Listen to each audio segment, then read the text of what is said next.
Hi everyone, we get started shortly. We're just waiting to see if any more attendees will drop in. So I'll start in a few minutes.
Okay, I think we can get started and the others will just jump in whenever they join the webinar. So welcome to this webinar hosted by LiveSum. And today we are going to talk about how to get back to routines. So many of us have probably been on summer vacation now, and now we're trying to get back to our regular routines or start to create new habits. So today we're going to talk about that. And I'm Signe Svanfeldt. I'm a food science nutritionist. I have a bachelor's degree in food service and nutrition at Uppsala University, where I'm also pursuing my master's degree in food science and nutrition. And I've been working at LiveSum for over 3 years now. And LiveSum is all about healthy eating simplified, and we're all about nutrition. And LiveSum is a digital nutrition platform helping over 50 million users globally to live a healthier life through better eating. And we have users all over the world, and the app exists in 11 different languages. So yeah, very global company.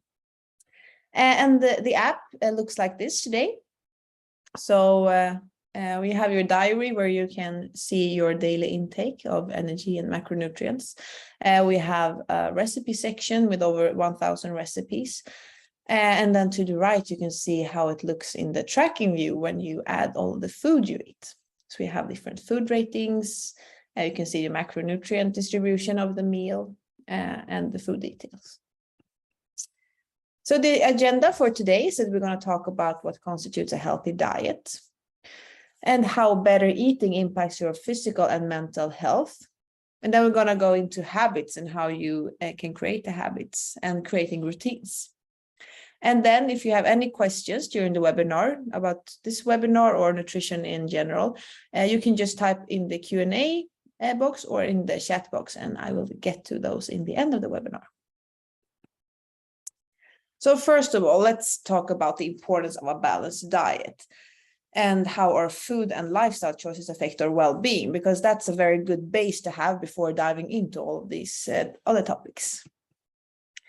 Well, our food and lifestyle choices are of high importance through our entire life, and a balanced diet and healthy diet can lead to a decreased risk for overweight and obesity. It can also lead to a decreased risk for chronic diseases such as diabetes type 2, cardiovascular diseases, bone diseases, and also certain types of cancers. And what's very important to know is that it's never too late to start a healthy and balanced diet. And we have an increased problem during the all over the world today, and that is the prevalence of obesity and overweight. And it has actually tripled globally since 1975. And 53% of Europe's adult population suffer from overweight. And along overweight and obesity, it also increases the risk for other lifestyle-related diseases, such as diabetes type 2, bone disease, cardiovascular diseases, and certain types of cancers. But a good thing is that there are preventative tools against this. With the right knowledge, a balanced diet, and regular physical activity, you can fight the prevalence of overweight and obesity. So what is a healthy diet and what is health? Well, to be healthy is an extremely broad term.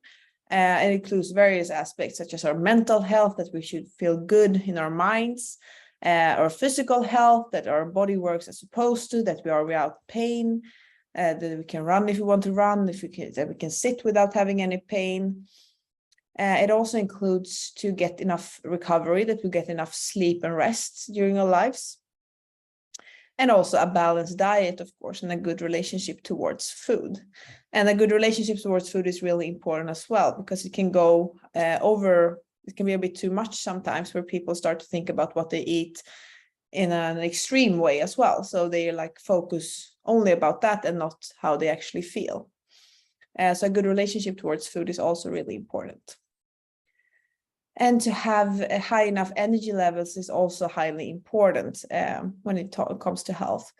We should have enough energy to do everything we love in life, not just like work and work out, but also like meet our loved ones, do our hobbies, if you want to paint, if you want to play soccer, or whatever we do that makes us feel good. And it also includes having low stress levels. And that is also a very important part of being healthy. So what is a healthy diet? Well, that's a diet filled with nutrient-rich foods, such as vegetables of all kinds, like Brussels sprouts, broccoli, lettuce, tomatoes, spinach. There's a very broad variety here. And also fruit and berries of all kinds. Like it's not just apples and bananas, but strawberries, blackberries. Blackberries are in season now, which are great. They're amazing. And also like melons and we have so many different fruits out there. And then we have whole grains, which is a very good food group as well, because they're high in dietary fiber and minerals and vitamins. And whole grains is when you keep the whole kernel of the grain, so you don't remove any parts, like in white flour, for instance. Then you have removed the kernel, so you only keep like the middle of it, and then you remove all of these good things. So whole grains is great. For instance, like oats is a whole grain, or rye is also whole grain. So that's really good to include in your diet. And the common for all of these three food group is that they're high in dietary fibers, they're high in vitamins, and they're high in minerals, which is very beneficial. So they are high in nutrients. And then we have unsaturated fat, which is really important for our diet as well. Many people think that you should stay away from fats because fat makes you fat, but that's not really how it works. Unsaturated fat is actually essential for us to feel good. Like there are some fatty acids that are essential, which means that we should get them from the food we eat, such as omega-3 and omega-6, which is found in like walnuts, salmon, mackerel, and other things. And if you eat a bit too much of the saturated fat, which is found in animal-based products such as butter or cream or bacon, for instance, then you can increase the risk of cardiovascular diseases. But if you instead focus on a diet rich in unsaturated fat, you can actually decrease that risk. So focus on getting a lot of unsaturated fats in your diet. And then we have protein. And many of you probably know that protein is needed to build muscles, and that is true. Protein is vital to build new cells, such as muscle cells, for instance. And when we speak about protein, protein is built of amino acids, which of 9 of them are essential. So we need to get them from the food we eat. And animal-based products, they have all of these 9 essential amino acids, such as like poultry, meat, eggs, fish. But then we also have a lot of plant-based products that have a lot of protein as well, such as beans, legumes, or like beans or lentils, or grains also has a lot of protein, and tofu.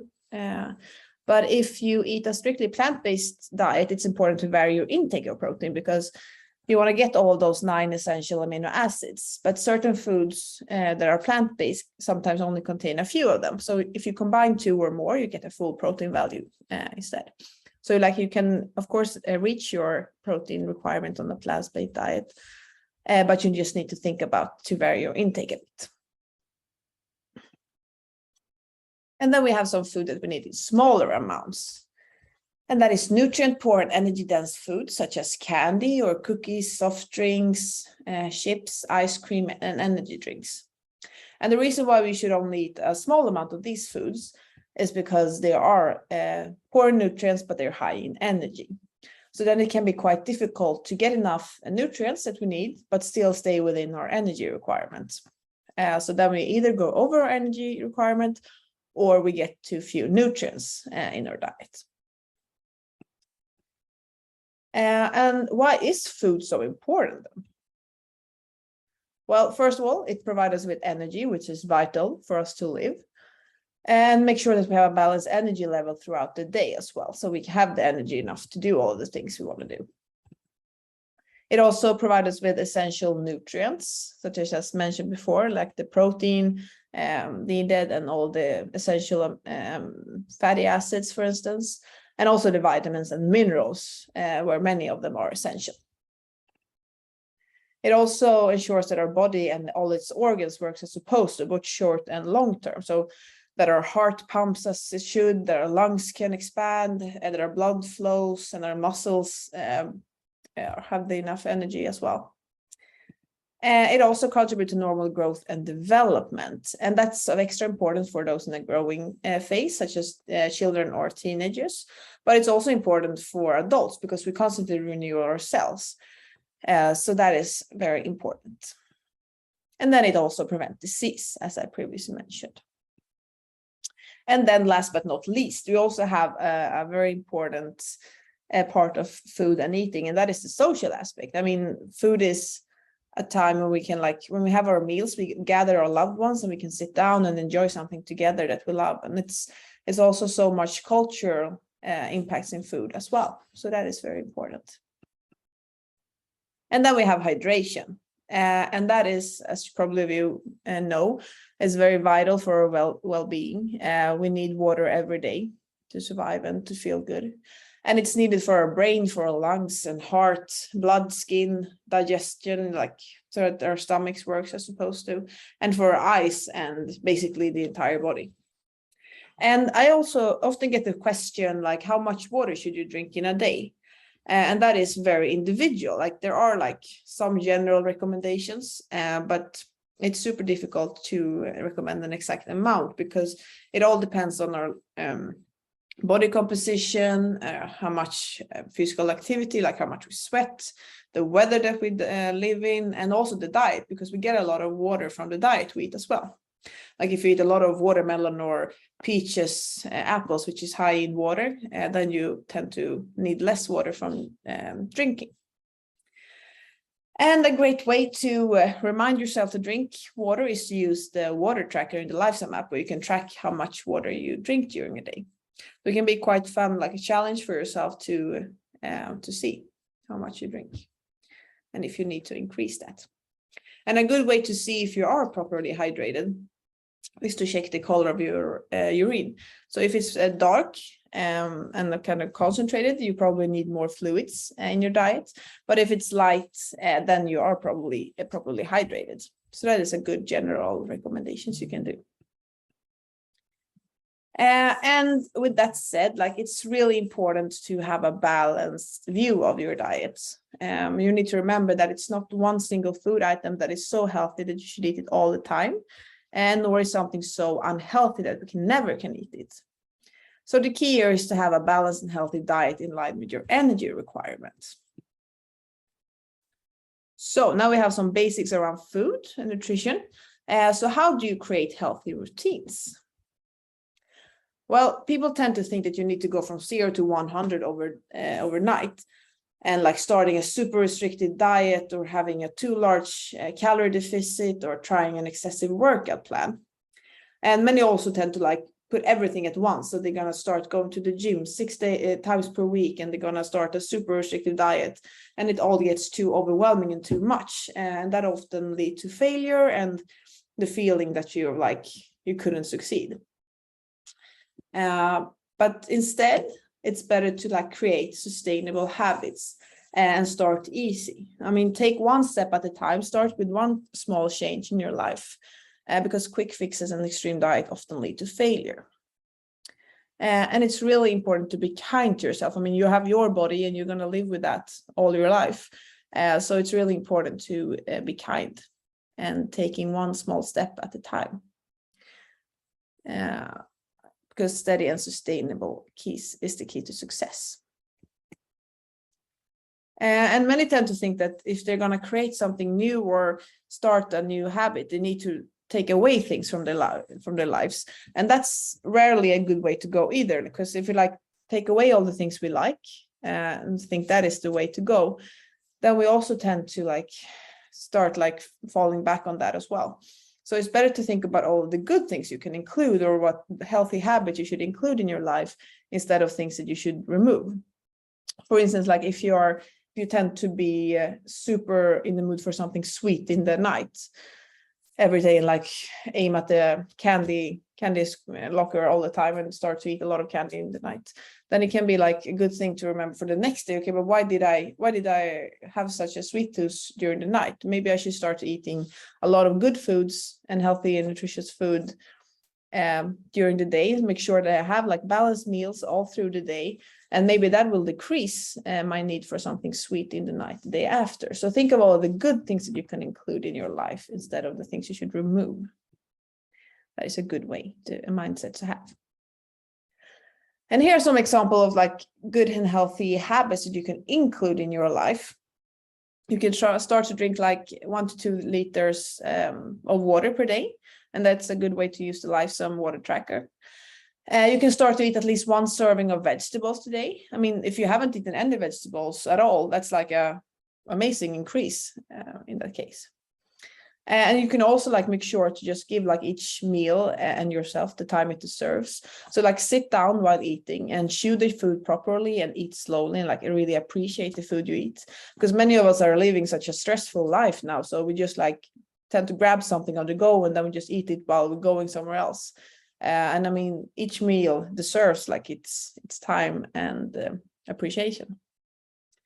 And you can also try to eat 1 fully plant-based meal 1 day per week. I mean, that's also great. If you haven't eaten any plant-based meals before, it can be a great start, because plant-based foods tend to be rich in dietary fiber, they're rich in vitamins and minerals, and also a bit less energy sometimes. Yeah. And you can also start to bring your own home-cooked lunch to work, or to your home office, of course, if you're working from home, at least 3 times per week. That's also a great way to go, instead of just like grabbing some quick things at the grocery store or at a place nearby. And you can make sure that you get a nutritious meal at least 3 times. And you can include at least 30 minutes of physical activity per day. And that doesn't need to be like 30 minutes of vigorous activity. It can be just a 30-minute walk. And if you haven't been walking at all before, I mean, that's a huge increase as well. And you can also start to track your food intake and exercise with Lifesum, and just like get a bit mindful of your daily habits. It can be a great eye-opener. So how can you incorporate these habits into your and also if your family's lifestyle? First of all, it can be good to like define like, what do I want to change here? So set like a goal. And when you're doing so, it's great to have like a realistic goal. So you shouldn't like aim for the sky straight away. You can start off like with the first step, like, okay, what do I want to do this month, for instance?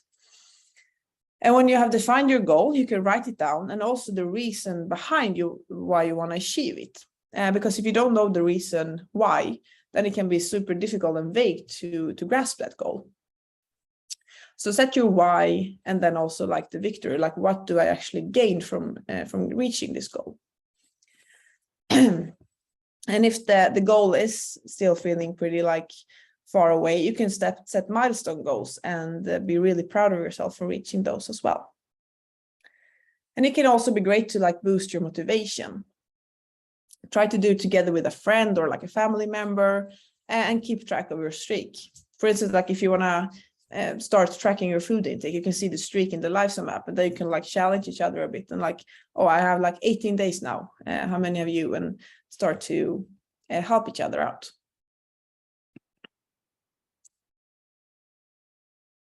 And you can also track your progress, because that is a great motivation improvement.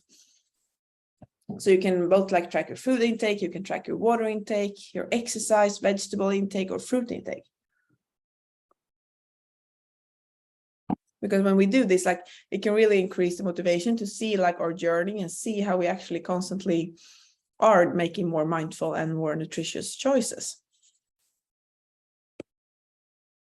And we many of us are like have gone back to the office from like summer vacation or from working at home during the pandemic, or if you have kids at school. Well, either way, like all require lunch.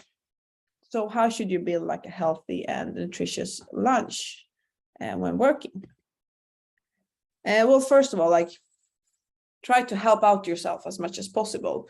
Plan and make a shopping list before going to the store, and don't go there on an empty stomach. I mean, then we tend to buy a lot of unnecessary things. So plan and make a shopping list before going there, and like make sure to at least plan for a few meals that you want to cook. And then you can also prepare big batches of the bases of your foods and store it in the fridge or in the freezer. So for instance, if you like quinoa, for instance, you can just like boil a big batch of that, and then you have like a perfect base for a lunchbox the day after or for the dinner the next day. So you can do like big batches of like roasted vegetables, quinoa, brown rice, or potatoes. And that is a great base to create a meal the next time. And I mean, you can also just cook everything on a baking sheet. You can add like vegetables, broccoli, potato, like chicken, tofu, whatever you like, or beans. Beans is amazing to roast. And just like add your favorite spices and put them in the oven. And that you can have a perfect meal without needing to cook more than like chopping everything up. And then, of course, you should never throw away your leftovers, but store everything you they have left from a meal and put it in the freezer, because that's a great like base for the next time you're gonna cook. And then, like if you aren't a big fan of like meal prepping and eating the same meals for a week, you can try to like vary the meal in different ways. So like have different vegetables as a side or different sauce, but then you can still keep the same base, but then the meal will feel like it's something new, because it can be pretty dull to eat the exact same thing for like 5 days in a row. And then you can also like help yourself to buy some ready-made like tomato sauce or frozen vegetable mix bag or shredded and cut fresh vegetables, just to make it a bit easier, so you can save some time if you feel that you are lacking time. So find your little tips and tricks along the way. And we want to build like a balanced and healthy meal. It can be good to have like some guidance on how to do it. So first of all, you can think about having a carb and fiber source. And here we can have like quinoa, potatoes, pasta, and then like preferably maybe whole grain pasta, so you get a lot of fiber as well, or brown rice or root vegetables. That's a good like carb source that we can build our meals. And then we need some protein as well. And here we can have like chicken, salmon, tofu, edamame beans. Edamame beans are super high in protein and they are really delicious as well. You can do multiple things with them, or like falafel or tempeh or whatever your favorite protein source is. And then you need some fat source. And then you can like sprinkle some nuts on top, or like have a little dressing with olive oil on the side, or some avocado. And then, of course, vegetables. You can like vary, as I said before, of all kinds. You can include some broccoli, some cauliflower, zucchini, eggplant, mushrooms, whatever your favorite vegetable is. But this is like a good base to have in mind when creating a meal and a lunchbox as well. And if you're preparing a lunchbox, like a few tips there is also like to keep the dressings on the side, like don't mix it too much. Don't put like if you have a side salad, don't put it in the box, but have it on the side box, like a little side box, so you can heat the meal up properly without having to warm the salad, because a warm salad is not so tasty. So this is like good guidance just when building a meal. And the reason why we want to like have this balanced meals is because it makes us feel fuller for longer, and we get all of the nutrients that we need. So for instance, like protein and fat and fiber tend to make us feel fuller for longer, and that's why we want that in our meals as well. If we just would have like some carb source, like plain pasta, plain white pasta, we would feel full after we've eaten the meal probably, but then we would probably feel quite hungry just an hour after, because it's a bit unbalanced. So include some protein and some fat and fiber in your meals, and you will feel fuller for longer. And then like sometimes we want to eat out, but it can be quite challenging. Like if you are starting to think about like, okay, do I get enough nutrients? Will like eating out, can't I go eat out now when I want to be a bit mindful? And of course you can still go out and eat delicious meals, even though if you want to like think about what you eat. But there are some ways that you can make more nutritious choices while doing so. So first of all, I choose vegetables as a side, if you have that option. And then you can also try to choose steamed, grilled, baked, or boiled options over battered or deep fried food. Because battered or deep fried food, they tend to have a lot of saturated fat in there, which, as I said before, we want to eat a bit less of. And you can also ask for the dressing and sauces on the side, because sometimes they just like add too much, so it's not even tasty for us. So then we can just like moderate and just add as much as we want to. Because especially like if you are on a, for instance, if you are on a calorie deficit and you want to keep your energy intake low, dressings and sauces can easily add up too much without you really feeling full, and then you get a lot of energy without getting too much food in your belly. And then you can also choose water over soft drinks, because soft drinks, as I said before, is one of those food items we want to eat a bit less of or drink a bit less of, because it just contributes with energy without contributing with any nutrients. And then, of course, like don't finish a large dish if you're already feeling full. Like just ask for a doggy bag and then you have a lunch for the next day. Don't force yourself to eat something if you're already feeling full. So you can, of course, still go out and enjoy a nice meals together with your friends or family. And then it's like some people also think it's quite challenging to cook for the kids, if you have any. But I mean, then you can also have a few guidance there. So always include at least one vegetables. And if they are like picky eaters, you can just try to sneak it in. Like I usually, like for my nieces and nephews, I shred zucchini or shred carrots and add it to like whatever thing I'm doing. Like if I'm doing a bolognese, for instance, then I can add like lentils or shredded carrots, and they will still think it's really delicious, but they won't even know that they're eating vegetables. And you can also switch to whole grain options, so they get a bit more vitamins and minerals and fiber. So if you're like cooking pasta, like choose the whole grain option, and they get a more nutritious meal. And then, of course, here as well, choose water over soft drinks. Children do not need all of those added sugar that are in soft drinks. And then choose a fruit as a dessert or snack over like cakes and cookies and stuff.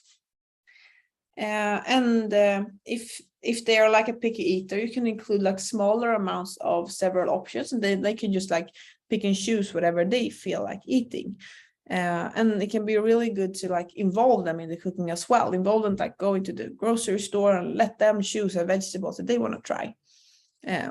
If they feel involved and encouraged to try it out, they probably will. And then if you're like making sandwiches for your kids, like try to add some hummus or some turkey or some unsweetened peanut butter, and they get some extra protein as well. So do you have any questions?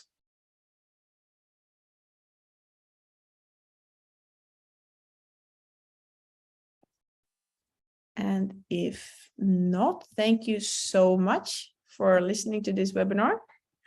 and make sure to check out Lifesum and everything we have in the app there. Thank you so much.